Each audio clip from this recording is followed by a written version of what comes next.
welcome to this this webinar. So it's COVID-19, preparing your organisation for the possibility of long-term remote working. That probably needs to that might need to change because now it is a bit of a certainty. I'm not sure if people were on this call whilst and haven't heard the Prime Minister's speech that she's just done. The main key thing is that they are moving to stage 3, which I will put up soon. I think it's effective immediately, and then rolling to stage 4 in 48 hours. So that does mean, and you know, they'll be up for interpretation, and so don't use me as your informer, but it does mean that from 48 hours from now, all organisations will be required to be completely remote working unless you're an essential service. And I think they have defined essential services. So yeah, it does kick this into gear a bit, and yeah, we'll deal with it as best we can, and feel free to ask questions and engage with us. But yeah, we turned this around very quickly. We started this webinar preparation on Friday, and it changed several times between Friday and today with the announcement on Saturday. And so yeah, it's something that we have tried our best to cobble together to make as informative as possible, but it is certainly something that does continue to evolve. So I'm just going to chuck up a wee poll just to kick things off for the people that we have in here. So I think this is the key thing here. So let's just launch a poll.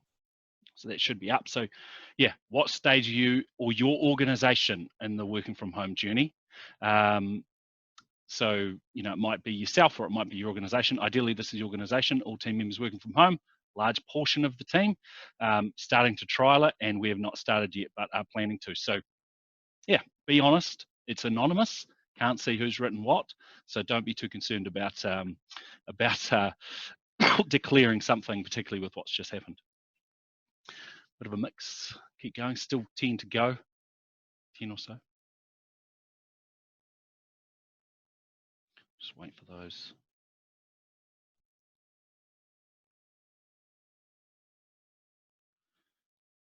A couple more. Just give it 5 more seconds ish.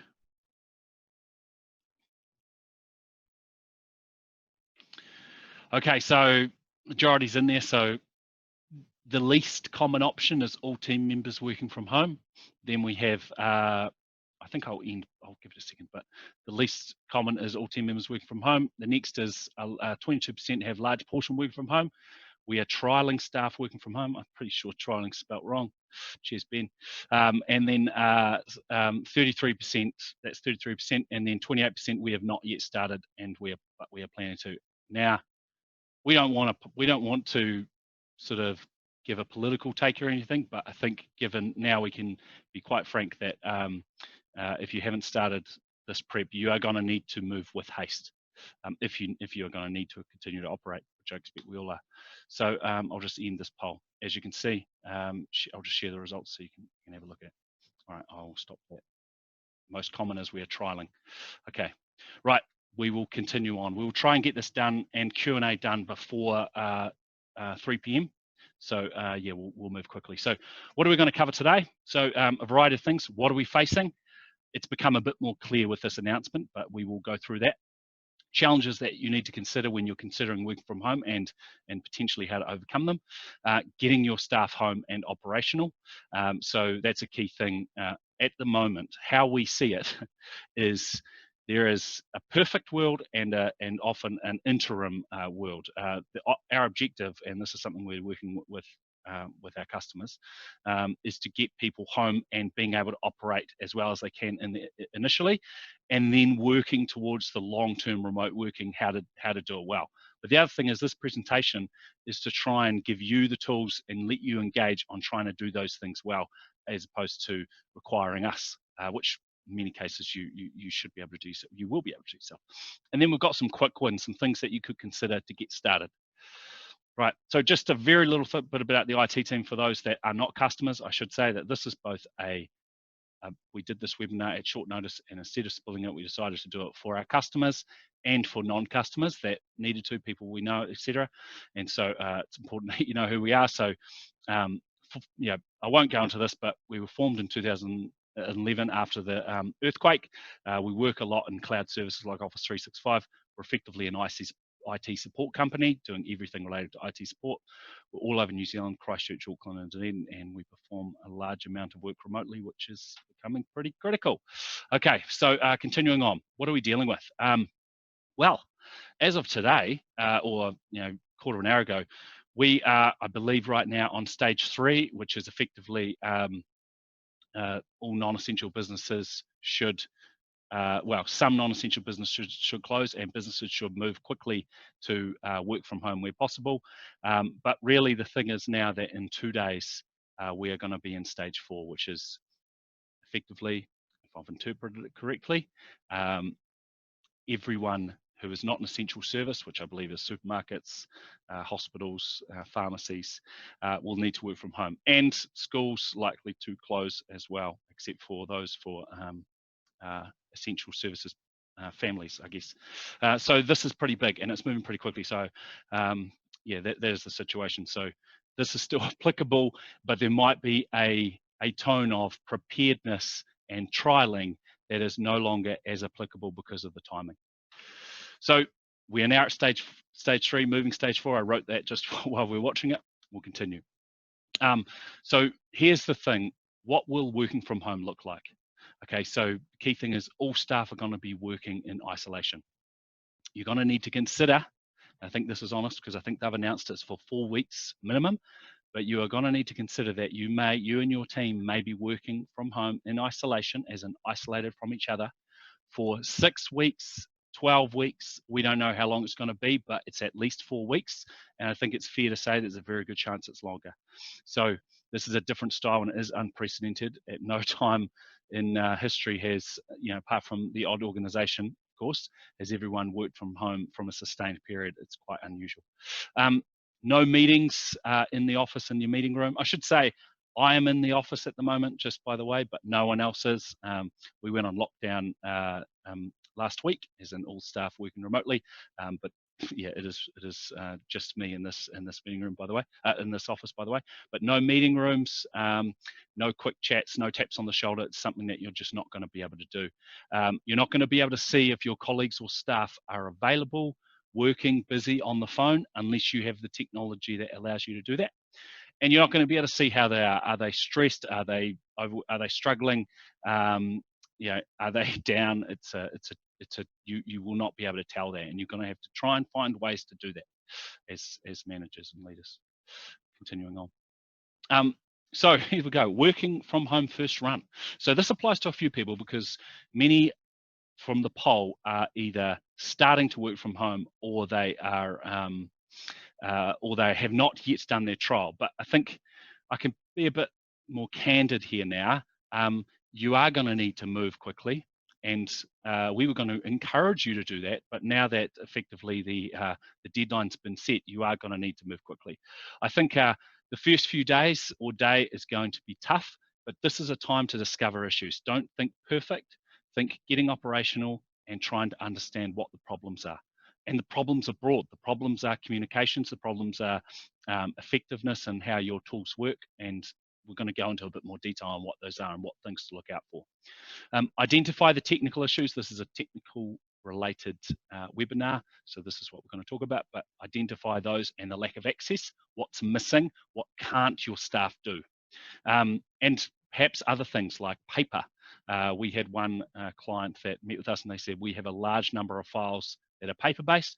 What do we do about that? At short notice, they could try and get them digital, but it was difficult. So I think they are planning on digitizing some and transporting the rest. These are challenges that you all need to consider. Now, this is an interesting one, and I come back to this later. Get your staff to start logging, taking a log of their situation and the challenges. What worked well? What didn't work at all? What could be better? So what worked well could be email. You'd imagine that is pretty good. Didn't work at all could be I couldn't access something, or we didn't have a meeting, or we couldn't have a meeting. And what could be better? Maybe it's the performance of the workstations, things like that. Consider the softer stuff. Are your team communicating? Are you effectively silent for a day or two? These are things that you need to consider. They're not just the hard actions and ability to send emails and ability to process payroll, the softer stuff that makes businesses effectively function. Now, are there key roles in your organization that made an extra attention? You may have someone that I've used payroll once and I might use it again, processes payroll. You may have certain people that deal with a high amount of load. Yeah, there'll be lots of examples of this, and they may require different tools and different attention. Continuing on, just boxing through some of the things that you're going to need to consider when getting operational. Workstations, what do you need to take into account when working from home with the workstation? So a big one to consider would be, do your staff have laptops? It may be that everyone has a laptop, which is great. It may be that it's a mix. This is very common. If your staff don't have a laptop, what are your plans now that you've got 2 days? Will you transport their desktop home? Will you use a home PC? If you're transporting the machine home, are they how will they get it connected? Sometimes it's not as easy as you think to get a workstation connected. Someone's router might be in their garage. How are they? Are they going to work in their garage? Can they plug it in? Usually these are simple things that you might not be aware of that can cause challenges. Maybe it has Wi-Fi, maybe it doesn't. But these are the things you do need to consider. The other thing is, if they have a laptop, now might be time to get them to take home some of the equipment that allows them to work really well. So docking stations, screens, keyboards and mice, rather than just sitting on the couch. You may not be able to do it in 3 days. You may not be able to enter the office. So what can you do now? Continuing on, access to systems, a bit more complicated, but if your systems are cloud-based like Office 365 or Xero, these are good for this situation. If your systems are server-based or a mix, it might need to lead to some challenges. What will be affected when you're working away from the site? Things like applications, do you need to remotely access them? How are you going to do that? Is there anything you can do to improve or remove those remote access systems? This could be a bit complicated that you need to talk to your IT provider or us, but there could be things you need to consider about what's going to be affected. Now, will your staff need to access VPN or remote access, particularly for the first time? If they do, will they need assistance? Communications. I think we can all assume that email will be fine, which sometimes people will think, okay, well then we're good. But there's a lot more to it than that. I'm going to jump into phone systems. Now, some people don't need their phone system to work, or they just use cell phones, or it's they've got a system ready for this, but many don't. The key thing is a lot of people have phone systems that only operate in the office.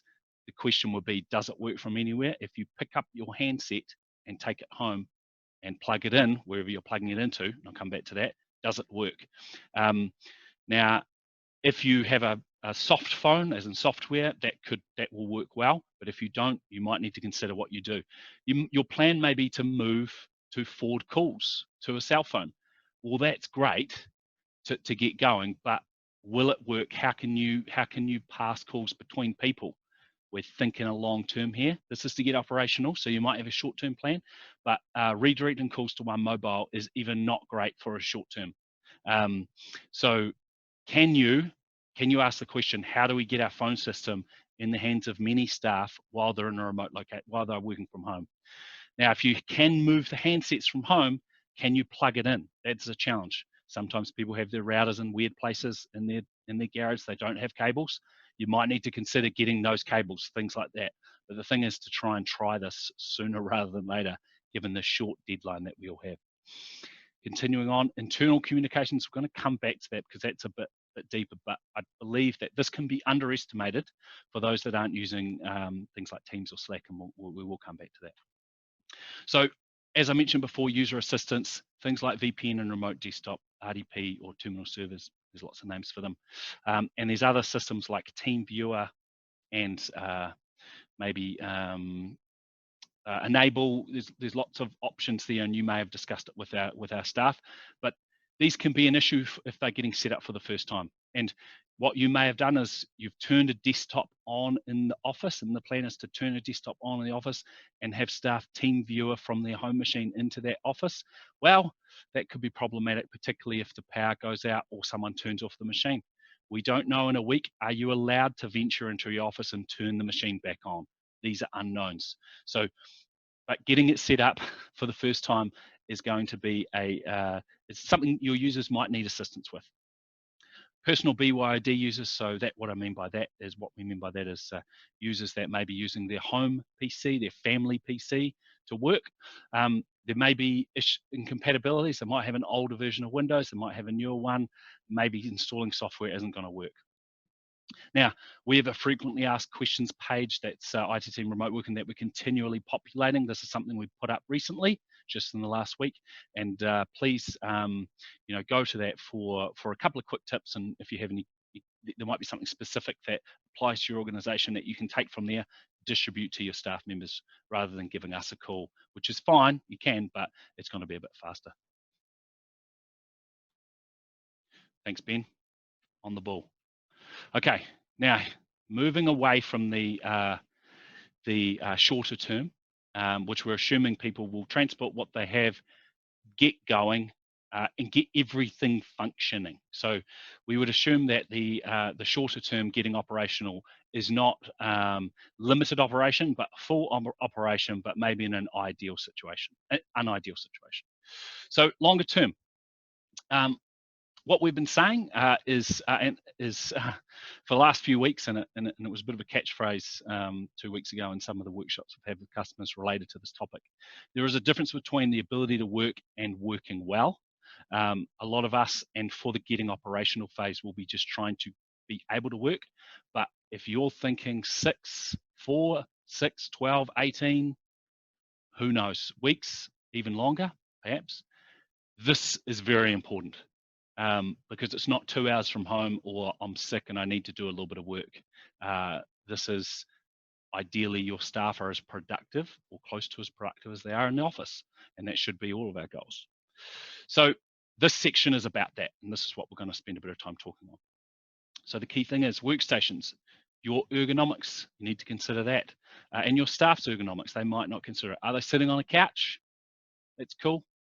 Is it going to be good in 4 weeks? Think things like a laptop screen. If your staff have a laptop screen, they're going to be sitting on the kitchen counter looking at that versus a big screen or multiple screens. What's going to be the impact, not just for them and sort of ergonomics and how much back pain they're going to get, but how effective or ineffective could they be over time? And might become a bit frustrated as well. It's both their well-being, but also your productivity that could take a hit to this. And then temporary old workstations. We've had a number of customers that are dusting off old laptops out of the cupboards, which is a very good call. And we kind of think this is really good getting operational phase activity. But those old laptops are in the cupboard for a reason. They're not great. They're slow. They work, but they may not be ideal going forward. So you might want to consider what happens over a long period of time. Is that workstation, that old laptop, suitable for that staff member? Remote access, something like a terminal server if it's used really. Some organizations obviously use them day in, day out, but remote desktop server, terminal server, team viewer, as I mentioned before, the workstations turning on and off could be a bit of a challenge for you guys if you're doing that. But remote access, it's often a less than ideal experience. It can be slow if lots of users are using that system, where previously there were only a few. It could get really sluggish, and that's not going to be ideal. Might be fine working from home for a couple of days, but think long term here. And accessing that file server, if you've got a file server and using a VPN, if it's slow, it could cause a lot of pain over time. Communications, particularly related to phone systems, forwarding calls between 1 or 2 users, will be fine, but it's going to be an issue long term. You're going to have one user that has a very slow process to pass a call to another cell phone. Could that be changed? Now, you don't need to change it in the next 2 days, but you could start to build a plan to move it over time. And that's what some of these things are. You can't change them in the next 2 days, but you can in the next 2 weeks or longer. Continuing on. Okay, whoops, I've lost my space. Okay, and further on the communications, instant messaging, video calling, these are important things, and we get into a bit more detail. I can't overestimate how important this is. Video calling is huge, so we'll talk about this soon. And you've got to consider how frequently you are going to check in. When you're not in the office, it is a bit different. Now, the family and home situation is a big one to consider, and both employers, managers, and then the employees are going to need to consider things like, does their availability change? I mean, me personally, obviously with the change, it's just cycling through my head, child is not going to be in daycare now. Both parents work from home. potentially going to have to adjust hours, adjust working style. It does have an impact. Things like space and noise, this is both how can you help the staff, help your colleague or staff member to improve their situation, but also taking into account that that might be a reality. Sharing devices is going to be a big one. If you have a staff member that's using a home PC, will they now need to share it with their partner, kids? Fortnite's a big thing. They're probably going to be doing a lot of that, and also the e-learning as well, of course. So you've got to deal with the fact that these devices that you think a staff member may have said, yes, I have a home computer that I can use. Are they going to be able to use it fully? Connection quality and load is a big one. You're going to have, as I said, you're going to have people streaming e-learning, probably a bit of Netflix, probably a bit of Fortnite or whatever else going on, and it is going to bring your connection under load. And I actually think this is an underestimated thing. The whole of the country's internet might come into heavy load, and that's a challenge we might have to deal with. Not that it's easy for us to do something about it, but it is a factor. Continuing on, these are some suggestions that we'd make, and we really think these can help you a lot. So communicate frequently is an obvious one. You have to communicate more when you're not seeing each other day in, day out, to make sure you catch those things that you would otherwise have had when you're walking past, when you bump into each other. Now, a couple of things that we'd suggest. All staff members should have a headset for improved audio quality. You do not want, you bring up your laptop and the echo and hearing all the other noise around the house. You don't want that. It's not what you want. You want headset, high quality, you can hear it, the high quality voice, clear voice, just as you would if you were in a meeting. We would suggest you try and encourage your staff members to either find a headset in the attic, or maybe at short notice buy one, get it shipped, whatever. It could be valuable. Daily stand-ups. This is a tip that we would suggest. Determine your teams. It's hard to do a daily stand-up with a large organization, but you might have a sub-team of 8 or 10 or whatever. We would seriously suggest set up some stand-ups that you'd have daily. Engage us in the morning. You all know everyone's working, as in you're all engaging with each other. It's a good sort of practice to get into, and critically over video. So moving on to the next point, video calling is something that you can use for third parties and customers. Think about the fact that we're talking to you about it. We're talking to everyone on here about this. Video calling is going to become a big thing. Don't just think about it internally, obviously, to get your team operational, but we would highly recommend you are more willing to contact customers and do video calling for your customers or your third party suppliers, whatever.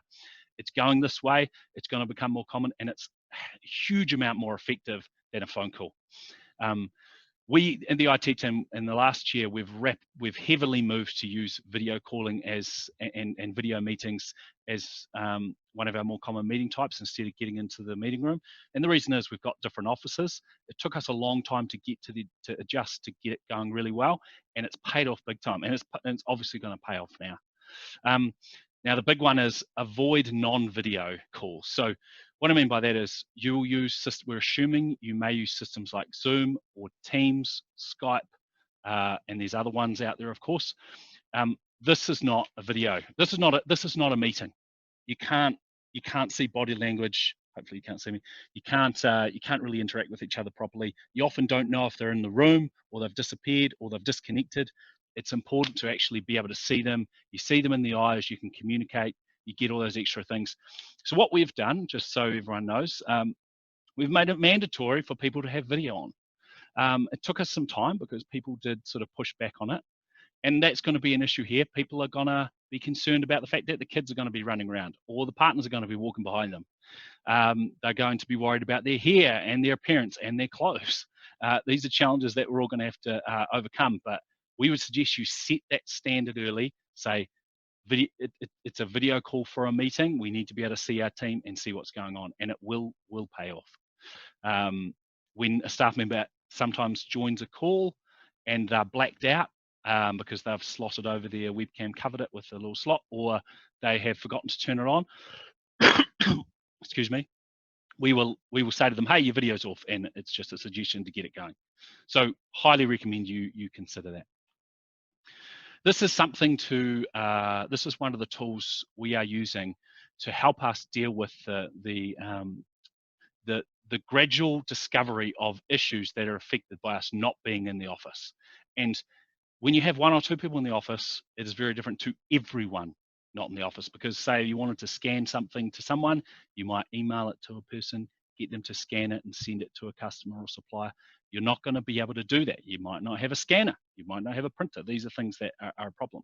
So we suggest that, as I talked about before, you get all staff and find some means of getting this recorded and tracking it. What's working well, what's not working, what do I need to change, what should I stop, and what should you start? Observe, orientate, decide, act. Key thing is we're going to have to be fast. Everyone's going to have to be fast at changing this stuff. You're not going to be able to figure out an idea, write a proposal, get in a meeting room, kick it around. You might be able to do that, of course, but I'm expecting that to get these things going, you may have to operate a bit differently than you have traditionally. What should you stop? This is a big one for us. So because we're at a heightened level of the amount of work we're doing, we stopped a lot of the existing meetings and teams we had that were operating, and we started new ones. So we had fortnightly meetings with teams that we sort of talked about internal challenges and long-term things. We don't necessarily say you should stop that, but we moved to weekly stand-ups, and with teams having daily short stand-ups as well, just because when you're doing video calling and online meetings, as we should be calling them, you tend to be a lot faster. You you have a little bit less chat, but the meetings get going quicker because people don't have to go and get a coffee and all that type of thing, and also you tend to finish a bit quicker. So there can be some little benefits to that. But consider this, talk to your team about, and find a way to get that information from them. So just wanted to go through some quick wins, as we talked about at the beginning. And these are considerations based on the quick wins. So we would suggest a lot of these are considered, and you can do things to improve them. So communications, instant messaging for quick communications and presence. So some of you have never used an instant message. Oh, actually, Ben, why don't you fire up? Oh, actually, it's me, isn't it? Sorry, excuse me. We realize that the polls are only working for one person, right? So I'll go to the next poll. Just going to fire up the next poll for internal communications. Yeah. Is that visible, Ben? Yes. Okay. If everyone wants to chuck in, because as we said, we don't see who's posting what. So go for it. Oh shit, it's 100% team so far.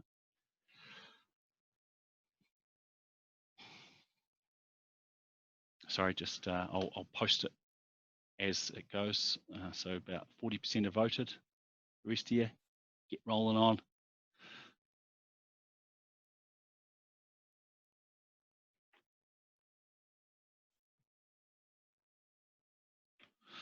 Cool. So we've got 64% the last few. It's quite interesting. We have most people on Teams, and about 50% on Teams, 50% on email. Okay. Any more to vote? Quick finals? No. Okay.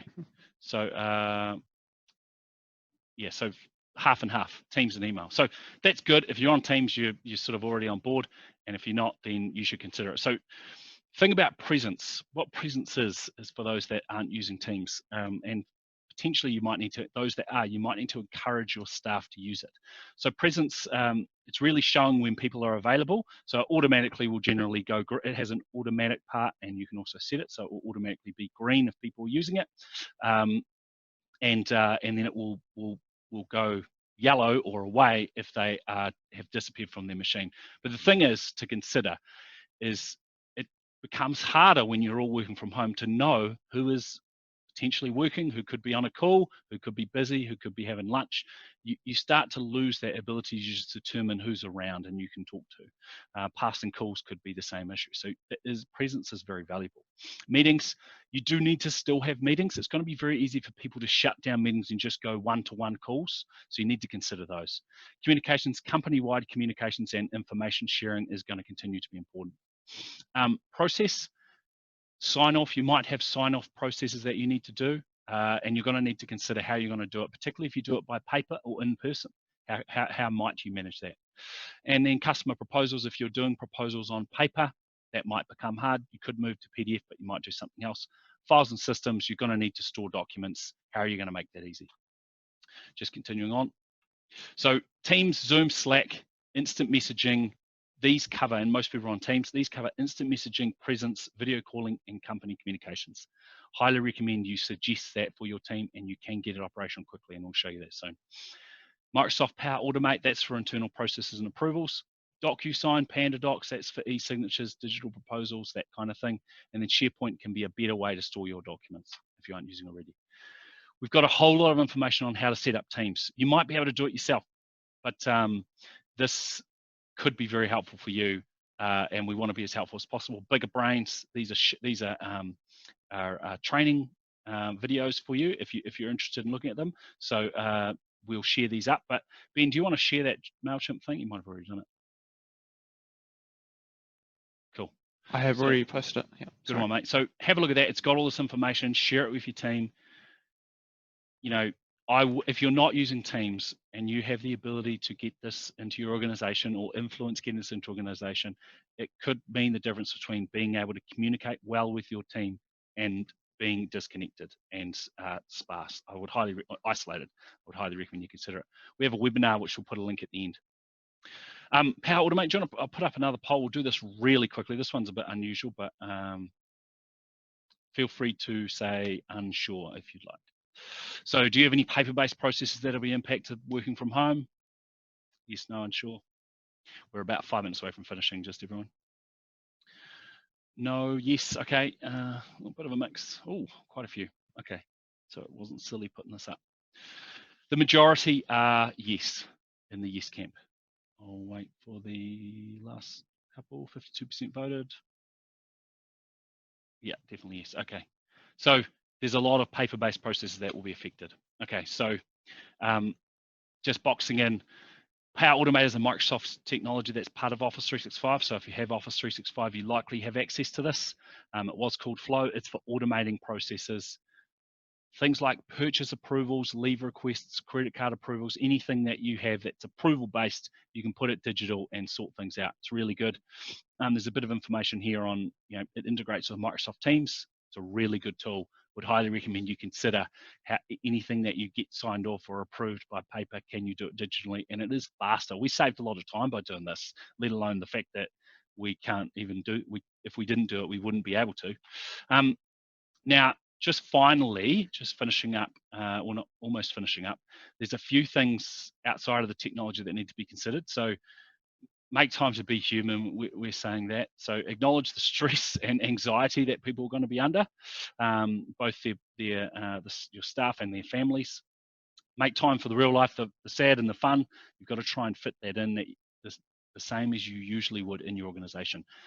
You're not going to have hallway talk, water cooler talk, whatever it is. How can you make up for it while being distributed? People don't generally pick up the phone and call a colleague and say, did you watch such and such TV show? Or, what are you up to this weekend? It's just not something we do at work usually. Be mindful and inclusive. Families will be visible. It's just part of it. The situation's going to change. You're going to have to be open and aware of that. Perhaps consider some sort of social meetings, like we're doing e-drinks on a Friday, or that's the plan. So we'll, instead of having a beer in the office or a Coke, we'll be doing that on a Friday as a social thing in maybe sub-teams or larger teams. We're still figuring it out. Welfare check-ins are a good idea. So checking in with your team, making sure they are, okay, not just can they work, but how are they doing. It's going to be particularly necessary in the next 2 weeks, but you can imagine in 4 weeks, how much are people going to be enjoying being on lockdown? I had a bit of a cold, so I was in the office last week, and not coronavirus, by the way. And I was getting sick of it, and it was a week, and I wasn't even that on complete lockdown. So it is going to be a challenge for us. And encourage healthy habits. That's a thing that we're all going to have to consider. It's not easy to do. The usual physical activity that we would get in our day-to-day is going to drop away, and so it could be something that you as employers and managers and colleagues can do with your staff or suggest. Continuing, where to from here? So we're getting requests from over 100 customers needing assistance. Key thing to say is that there is some delay. Well, there may not be delays, but certain things might be on the back burner a little bit, and you should be communicated with that with us, but just be mindful of that. We're working on projects and individual user requests related to this working from home preparedness, and obviously with what's happened, that's probably going to ramp up. I'm expecting to exit this webinar and there to be a bit of chaos at our end. Obviously, we are dealing with it pretty well, actually. We've extended hours and done that type of activity and we're doing things like remote working to control this, but obviously there's going to be a bit of a rush. That doesn't mean you should not want to contact us or try and ask us questions, because we will have availability, or we will as we finish other things. So I don't want to feel like we are uncontactable or the door is closed. So please get in touch with us if you need help. Use this frequently asked questions page. Customers, you would have gotten sent a survey. Please fill it in if you haven't already. For Teams help, view the webinar. View the MailChimp link that Ben's already sent, and there's also a Teams webinar that Ben will hopefully post. And if you need any assistance or have any questions, please contact us. I'm going to have a short Q&A section if there is any questions. Don't know if there is any questions, Ben? It was just in the chat. No questions at this stage. We'll wait a couple of seconds before we do dash away, just in case there are any questions. Feel free to shoot them through. We'll just wait a minute. I'll just check my Teams, which is going absolutely chaotic, before we close out.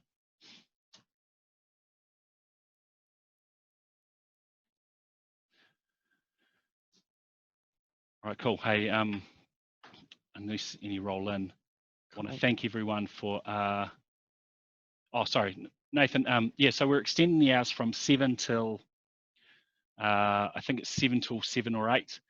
Mostly that will be not the phones, although we're figuring that out, but for the service desk, just to work on tasks that didn't get done during the day. To be honest, we might go beyond that after this announcement, because this was a conversation we'd had yesterday. So there is an option to get in touch with us, and we will be trying to get through the backlog. We're obviously, as a result of what's happened, and we were working towards it, we're more and more locking down on-site work and on-site installations. So that's just a moving situation we're all dealing with. Are we going to be available to new companies? Yes, it's just what can be done remotely, which is usually a lot. We have after this, we have a conversation with a new customer that we're onboarding, so we are still doing it. But you know, it is obviously slightly abnormal situations, but we do have some availability. We are able to put people in the queue, I should say. Virus concerns. Look, I didn't touch on security. It was something I wanted to touch on, but just ran out of time to get it in. As people are adapting and doing whatever they can to get their systems operational, there's going to be some more security concerns. There will be people out there that will take advantage. I'd expect to see a massive uplift in phishing attacks related to Zoom, and it could catch people. So yeah, security is going to be an issue, and it's something that we're wanting to engage and inform people on. We did a few weeks ago talk about some of the things we were seeing, but at the moment we're in getting people home mode. But yeah, security will be an issue, and I suggest you talk to your teams and individually keep an eye out for what's going on for, I guess, dodgy phishing and dodgy phishing links related to Zoom and remote working and that kind of shit. Cheers for that, Mike. Okay, we're going to finish up. Thank you for attending. Really appreciate all you guys attending, and I know it was not the greatest time with the Prime Minister making her announcement. And so, yeah, we'll please feel free to get in touch with us as you need to, and thank you for attending again. Take care.